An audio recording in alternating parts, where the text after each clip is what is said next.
ಎಲ್ರಿಗೂ ನಮಸ್ಕಾರ. ಪುಷ್ಪಾ ಶೆಟ್ಟಿಸ್ ಕುಕಿಂಗ್ ಡೈರಿಗೆ ಸ್ವಾಗತ. ನಾನಿವತ್ತು ಕಾಟು ಮಾವಿನ ಹಣ್ಣಿನೊಂದಿಗೆ ಬಂದಿದ್ದೀನಿ. ಹಳ್ಳಿಗಳಲ್ಲಿ ಮಾಡುವಂಥ ಕಾಟು ಮಾವಿನ ಹಣ್ಣಿನ ಸಾರನ್ನು ಮಾಡೋಣ ಅಂತಿದ್ದೀನಿ. ಅದಕ್ಕೆ ನಾನಿಲ್ಲಿ ಸುಮಾರು ಒಂದು ಅರ್ಧ ಕೆಜಿ ಆಗುವಷ್ಟು ಕಾಟು ಮಾವಿನ ಹಣ್ಣನ್ನು ತಗೊಂಡಿದ್ದೀನಿ. ಲೆಕ್ಕದಲ್ಲಿ ಹೇಳೋದಾದರೆ ಒಂದು 9 ಕಾಟು ಮಾವಿನ ಹಣ್ಣು ಬಂದಿದೆ. ಕ್ಲೀನಾಗಿ ಇದನ್ನು ತೊಳೆದು ತೊಗೊಂಡು ಬಂದಿದ್ದೀನಿ. ಈಗ ಇದರದ್ದು ನೆಕ್ಸ್ಟ್ ಪ್ರೊಸೀಜರ್ ಏನಂತ ನೋಡೋಣ. ಈಗ ತಗೊಂಡಂಥ ಕಾಟು ಮಾವಿನ ಹಣ್ಣಿನ ಸಿಪ್ಪೆನೆಲ್ಲ ತಕ್ಕೋಬೇಕು.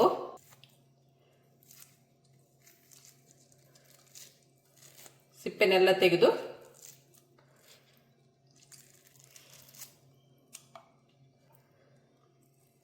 ಈ ಥರ ಈಸಿಯಾಗಿ ಬರುತ್ತೆ.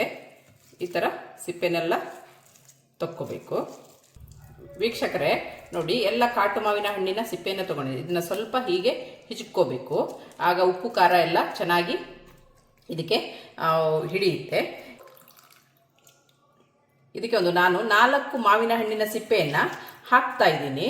ಇದು ಚೆನ್ನಾಗಿ ಘಮ ಕೊಡುತ್ತೆ. ಮಾವಿನ ಹಣ್ಣಿನ ಸಾರು ರುಚಿಯಾಗುತ್ತೆ. ವೀಕ್ಷಕರೇ, ಈಗ ಮಾವಿನ ಹಣ್ಣನ್ನು ನಾನೆಲ್ಲ ಕ್ಲೀನಾಗಿ ತೊಳೆದು ಸಿಪ್ಪೆನೆಲ್ಲ ತೆಗೆದು ಉಳಿದಿರೋ ಸಿಪ್ಪೆಲ್ಲ ನೀರನ್ನು ಇದಕ್ಕೆ ಹಾಕಿದ್ದೀನಿ. ಇದಕ್ಕೆ ಈಗ ಬೇಕಿಡ್ಲು ಇದನ್ನ ಈಗ ಬೇಯಿಸ್ಕೋಬೇಕು. ಈಗ ಇದಕ್ಕೆ ರುಚಿಗೆ ತಕ್ಕಷ್ಟು ಉಪ್ಪನ್ನು ಹಾಕ್ತಾ ಇದ್ದೀನಿ. ಸ್ವಲ್ಪ ಬೆಲ್ಲವನ್ನು ಹಾಕ್ತೀನಿ. ನಾನಿಲ್ಲಿ ಒಂದು 1.5 ಟೇಬಲ್ ಸ್ಪೂನ್ ಆಗುವಷ್ಟು ಬೆಲ್ಲವನ್ನು ಹಾಕಿದ್ದೀನಿ. ಬೆಲ್ಲ ನಿಮ್ಮ ರುಚಿಗೆ ತಕ್ಕನಾಗಿ ಹಾಕ್ಕೊಳ್ಳಿ. ಯಾಕಂದರೆ ಕೆಲವೊಂದು ಮಾವಿನ ಹಣ್ಣು ಹುಳಿ ಇರುತ್ತೆ, ಕೆಲವೊಂದು ಮಾವಿನ ಹಣ್ಣು ಸಿಹಿ ಇರುತ್ತೆ. ಅದರ ಮಾವಿನ ಹಣ್ಣಿನ ರುಚಿಯ ತಕ್ಕನ ಹಾಗೆ ಬೆಲ್ಲವನ್ನು ಹಾಕ್ಕೊಳ್ಳಿ. ತುಂಬ ಸಿಹಿ ಇದ್ದ ಮಾವಿನ ಹಣ್ಣಿಗೆ 1 ಹುಣಸೆ ಬೀಜದಷ್ಟು ಹುಣಸೆ ಹುಳಿಯನ್ನು ಹಾಕ್ಕೋಬೋದು. ನಾನಿಲ್ಲಿ ಅದನ್ನು ಉಪಯೋಗಿಸ್ತಾ ಇಲ್ಲ.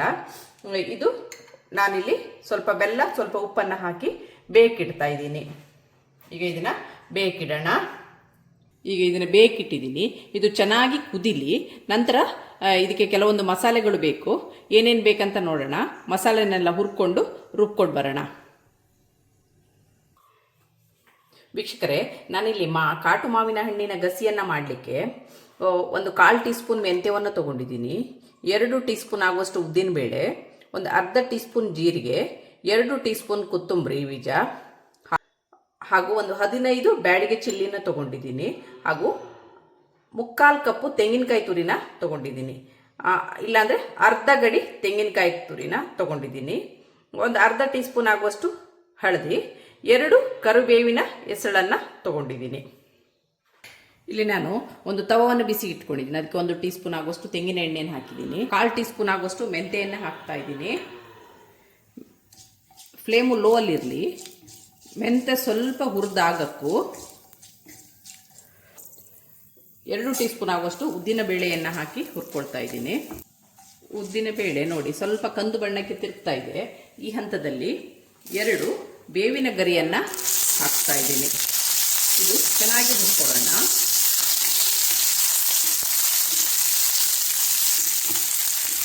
ಈ ಕಾಟು ಮಾವಿನ ಹಣ್ಣಿನ ಸಾರು ಬೆಳ್ತಕ್ಕಿಯಲ್ಲೂ ಚೆನ್ನಾಗಾಗುತ್ತೆ ಹಾಗೂ ಕುಚ್ಚಲಕ್ಕಿಯಲ್ಲೂ ಚೆನ್ನಾಗಾಗುತ್ತೆ. ಈಗ ಕರಿಬೇವು ಎಲ್ಲ ಚೆನ್ನಾಗಿ ಹುರಿದಿದೆ. ಈಗ ಗ್ಯಾಸನ್ನು ಆಫ್ ಮಾಡೋಣ. ಈಗ ಇಲ್ಲಿ ನಾನು ಗ್ಯಾಸನ್ನು ಆಫ್ ಮಾಡಿದ್ದೀನಿ. ನಂತರ ಏನು ಅರ್ಧ ಟೀ ಸ್ಪೂನ್ ಜೀರಿಗೆಯನ್ನು ತಗೊಂಡಿದ್ದೀನಿ, ಅದನ್ನು ಹಾಕಿ ಸ್ವಲ್ಪ ಹುರ್ಕೊಳ್ತಾ ಇದ್ದೀನಿ. ಮಸಾಲೆಯನ್ನೆಲ್ಲ ಒಂದು ಪಾತ್ರೆಗೆ ಟ್ರಾನ್ಸ್ಫರ್ ಮಾಡಿ ಇಟ್ಕೊಳ್ಳೋಣ. ಈಗ ಈ ಹುರಿದ ಸಾಮಗ್ರಿಗಳನ್ನು ನಾನು ಸೆಪ್ರೇಟಾಗಿ ಎತ್ತಿಟ್ಕೊಂಡಿದ್ದೀನಿ.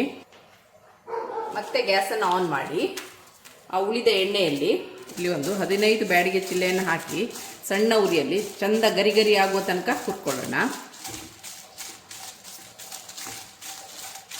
ಮೆಣಸು ಗರಿ ಆಗ್ತಾ ಇದೆ.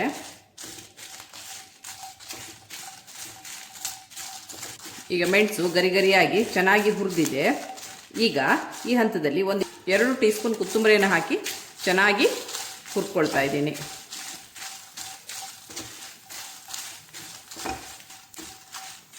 ಈಗ ಇದನ್ನು ಒಂದು ಪಾತ್ರೆಗೆ ಟ್ರಾನ್ಸ್ಫರ್ ಮಾಡ್ಕೊಳ್ಳೋಣ.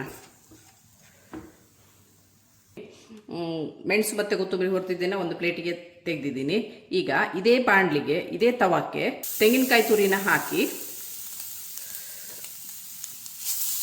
ಸ್ವಲ್ಪ ಹುರ್ಕೊಳ್ತಾ ಇದ್ದೀನಿ. ಇದಕ್ಕೆ ಒಂದು ಚಿಟಿಕೆ ಅರಿಶಿಣವನ್ನು ಹಾಕ್ಕೋಬೇಕು. ಸ್ವಲ್ಪ ಅರಿಶಿಣವನ್ನು, ಹಳದಿಯನ್ನು ಹಾಕ್ತಾ ಇದ್ದೀನಿ. ಹಾಕಿ ಚೆನ್ನಾಗಿ ಹುರ್ಕೊಳ್ಬೇಕು.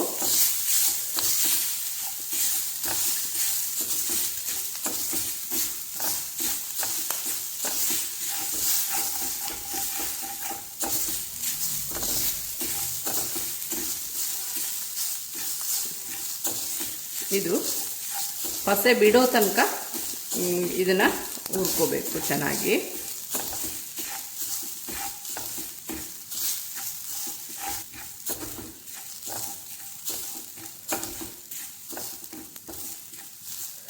ನೋಡಿ, ಇದು ತೆಂಗಿನ ತುರಿ ಪಸೆ ಬಿಡೋ ತನಕ ಈ ಥರ ಹುರ್ಕೋಬೇಕು. ಇದೀಗ ಆಗಿದೆ. ಇದನ್ನು ಗ್ಯಾಸನ್ನು ಆಫ್ ಮಾಡ್ತಾ ಇದ್ದೀನಿ.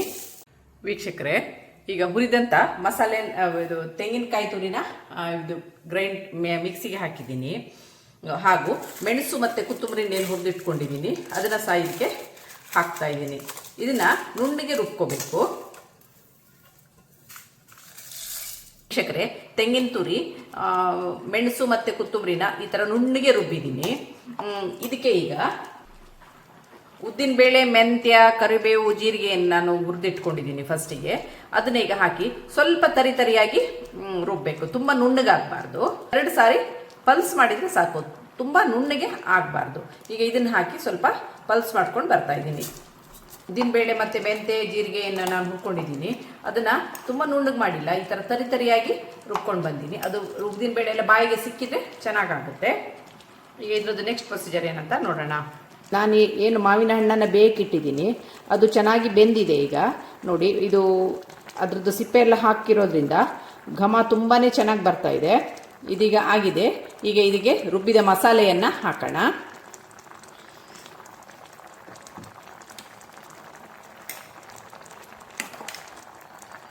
ಈಗ ಇದಕ್ಕೆ ರುಬ್ಬಿದ ಮಸಾಲೆಯನ್ನು ಹಾಕ್ತಾ ಇದ್ದೀನಿ. ಇದಕ್ಕೆ ಸ್ವಲ್ಪ ಉರುಳು ತೊಳೆದ ನೀರನ್ನು ಸೇರಿಸ್ತಾ ಇದ್ದೀನಿ. ಇದು ತುಂಬ ತೆಳ್ಳಗೆ ಮಾಡಬೇಡಿ. ನೋಡಿ, ಈ ಹದದಲ್ಲಿದ್ದರೆ ಸಾಕು. ತುಂಬ ದಪ್ಪನೂ ಆಗಬಾರ್ದು, ಈ ಹದದಲ್ಲಿ ಬರಬೇಕು. ಈ ಹಂತದಲ್ಲಿ ಒಮ್ಮೆ ಉಪ್ಪು ಬೆಲ್ಲವನ್ನೆಲ್ಲ ಚೆನ್ನಾಗಿ ನೋಡ್ಕೊಳ್ಳಿ. ಇದಕ್ಕೆ ನಾನಿಲ್ಲಿ ಮತ್ತೆ ಸ್ವಲ್ಪ ಬೆಲ್ಲವನ್ನು ಸೇರಿಸ್ತಾ ಇದ್ದೀನಿ. 1 ಟೇಬಲ್ ಸ್ಪೂನ್ ಆಗುವಷ್ಟು ಬೆಲ್ಲವನ್ನು ಸೇರಿಸಿದ್ದೀನಿ. ಈಗ ಇದು ಚೆನ್ನಾಗಿ ಕುದಿಲಿ. ನಂತರ ಒಂದು ಒಗ್ಗರಣೆಯನ್ನು ಕೊಡೋಣ. ಈಗ ಒಗ್ಗರಣೆ ಸಾಮಗ್ರಿನ ರೆಡಿ ಮಾಡ್ಕೊಳ್ಳೋಣ.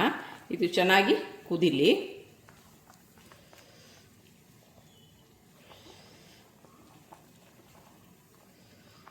ಇದು ತುಂಬಾ ಚೆನ್ನಾಗಾಗುತ್ತೆ ವೀಕ್ಷಕರೇ. ಇದನ್ನು ಒಮ್ಮೆ ಟ್ರೈ ಮಾಡಿ.